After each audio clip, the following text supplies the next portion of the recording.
السلام عليكم جماعة. اللي حاب يدور على وظيفة بعد هالسناب بحط لكم شاغر وظيفي. الشاغر الوظيفي عبارة عن انك تطلع حق الناس وتقول لهم ماشي دوام، الدوام خلص، هاي وظيفتك. تقعد في دوائر وشركات خاصة عندهم مسمى وظيفي انك انك بس تطلع حق خلق الله تقول لهم يا جماعة الدوام خلص.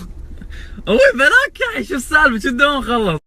انا جالس ابغى اخلص اشغالي واللي موجودين كلهم اجانب، كان يطلع واحد يا جماعة خلاص ما ناخذ اي معاملات، الدوام خلص. ليش ترمس عربي؟ يعني ايش كانت تقصدني انا؟ يعني الحين كيف الترتيب؟ انتم تبدون الساعة 8 تخلصوا الساعة 1، احنا الساعة كم نجي؟ جينا الساعة 9 بعد نص ساعة كنت الدوام مخلص، متى نجيكم عيل؟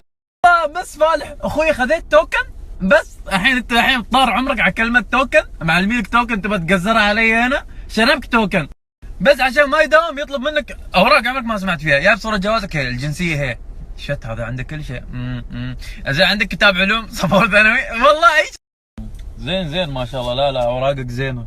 شو اوراقك زينه؟ جايب لك همبا انا. اوراق شو اوراقك زينه؟ انت ما تعرف تستخدم كلمات. والله كل الموظفين عندهم هالتمثيل، عقب ما يود اوراقك الحين عشان نتواهق ما يبي يخلص.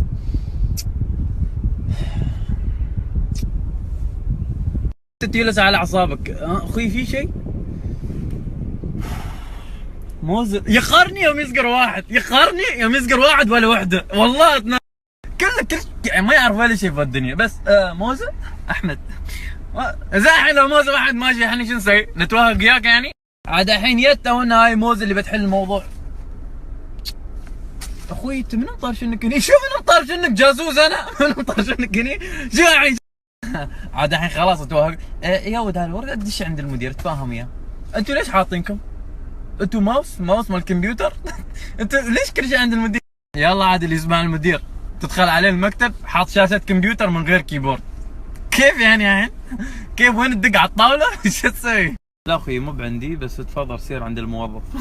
هو الحين متوهق لانه ما عندي كيبورد. لا ما عندي شيء، بس هو فالح يوقع شيء ثاني ما يعرف. صرنا عند الموظف، هذا هونا عاد التقني.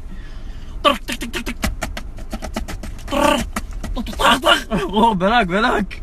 انا احس هيلا كيف يوظفونهم؟ يلا جماعه جلسوا واستخدموا الكيبورد. منو اقوى واحد يدق على الكيبورد؟ هذا اللي بنوظفه. واشتغلوا طخ قطرته خايسه، هو يدقدق في الكيبورد. بس فالح يعدل هالسبعه، اكبر سبعه في العالم، حاط سمبوسه قدام. انا اللي قدام خلص، هذا الساعه 2 يطرشونه او الساعه 1 يلا بيطلع هيكون خاشين ورا وشي متغدر. يا جماعه الدوام خلص، لازم شي الدوام خلص بس خلاص. اخوي كيف ما نخلص اشغالنا؟ انت وين ساكن؟ لازم يسالك انت وين ساكن عشان يعرف وين يطرش. في دبي، اذا في فرع في الغربيه يصير هناك دق علينا الباب 3 مرات بيعطي. والله اخوي انا ما اقدر اسوي لك شيء لان السيستم شويه عندنا تعبان. سيستم تعبان؟ انتم مربين كلب ولا سيستم؟ شو سيستم تعبان؟ انت من يعلمك هالكلمات؟ بحاول اخلص معاملتك ان شاء الله.